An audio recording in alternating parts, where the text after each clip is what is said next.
एक बार की बात है, काशीपुर नाम के गांव में जगन नाम का भिखारी अपनी बेटी गौरी के साथ भीख मांगता था। जगन को साफ दिखाई नहीं देता था, इसलिए उसे कोई काम नहीं मिलता था।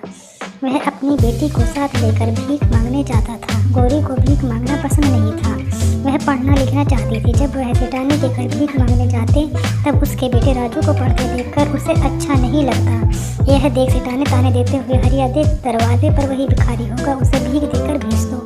वैसे ही बीमारी फैली हुई है, कहीं मेरे बेटे को उसकी गंदी बीमारी न लग जाए। यह सुनकर वह दोनों वहाँ से चले गए। गौरी अपने पिताजी से पूछती है कि पिताजी, सारे लोग हमसे दूर क्यों भागते हैं, क्या हम गंदे लोग हैं? पिताजी बोले, अरे बेटा, बुराई तो हमारी गरीबी और इनकी सोच में है। गौरी बोली, पिताजी, एक दिन मैं डॉक्टर बनकर आपकी आंखों का इलाज करूँगी और इस गाँव में एक अस्पताल भी खोलूँगी। उसके पिताजी बोले कि बेटा, हमारे लिए 2 वक्त की रोटी खाना भी मुश्किल है, अस्पताल कैसे खोलेंगे?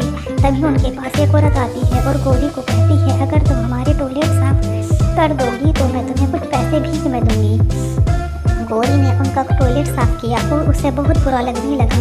तब वह सोचने लग गई कि अगर मैं डॉक्टर बनकर रहूँगी। गौरी अपने पिता को लेकर मंदिर के बाहर रहीम चाचा के पास बैठा जाती है और खिलौने बेचकर कुछ पैसे कमाने लगी। और फिर वह गाँव की शिक्षिका से किताब लेकर सरकारी स्कूल में पढ़ने गई। अब गौरी रोज स्कूल से आकर खिलौने बेचती है और अपने पिता का ध्यान भी रखती है।